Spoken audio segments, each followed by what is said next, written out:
Donc bonjour à tous, voilà, je vais vous faire une petite vidéo sur ce qu'on appelle la magie corporelle. Alors la magie corporelle, c'est la magie avec le corps, donc c'est-à-dire que ça ne nécessite pas de matériel, et alors ce ne sont pas des grosses illusions, parce que déjà je n'aime pas dévoiler trop les secrets de magiciens, ce sont plus des gags, voilà, mais qui peuvent être assez impressionnants quand ils sont très très bien faits.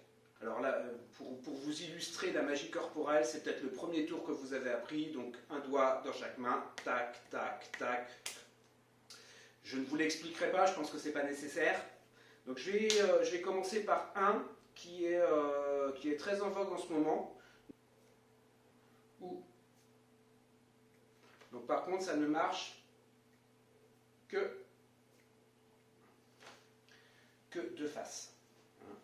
Donc, si jamais vous le mettez de côté, ça ne marche plus. Voilà. Mais de face, on a vraiment l'impression que la main traverse. Alors il y en a qui partent de plus loin et qui terminent.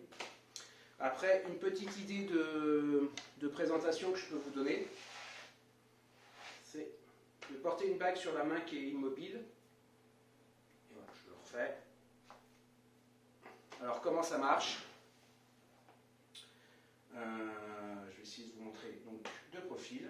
Donc vous avez la main comme ceci qui ne bouge pas, celle-là qui arrive derrière. Quand on ferme l'autre et on rouvre celle-là instantanément. C'est clac. Les deux doivent être.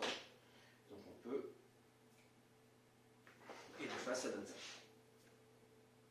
C'est quelque chose de très impressionnant parce qu'on a vraiment l'impression que la main traverse l'autre main.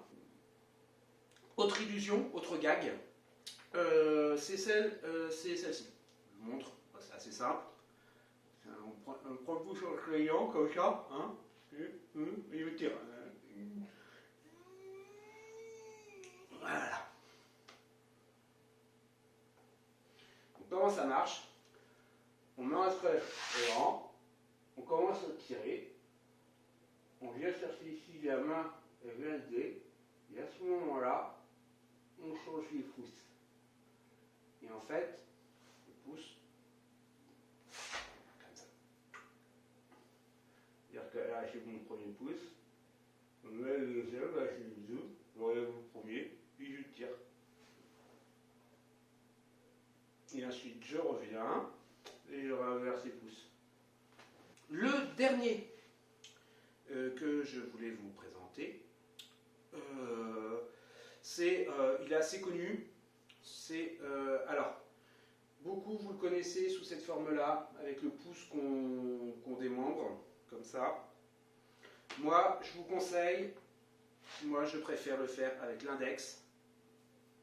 On peut le reprendre, repartir. Voilà. Alors, comment est-ce qu'on fait? On arrive avec le pouce. Le pouce, là, il arrive à ce niveau-là. On plie tout en même temps et on cache avec l'index et on enroule. On tire, on penche légèrement comme ça la main gauche, donc là qui est ma main gauche, si vous êtes droitier, enfin si vous êtes gaucher ce sera l'inverse. On penche légèrement la main gauche, on prend et on revient. Ce sont souvent c'est plus d'ailleurs dans le mime que dans la difficulté de faire. Et ça c'est pareil, ça se fait bien de face pour qu'on le puisse. Tac. On peut le faire avec un autre doigt. En lien à la fin de cette vidéo, je vais vous mettre un spectacle d'humoristes, magiciens, je ne sais pas comment il faut les appeler, qui ont fait complètement un numéro qui est que basé sur ces mimes, sur ces gags d'illusion et tout ça. Et vous allez voir que ça fonctionne hyper bien. Donc voilà, je vous remercie.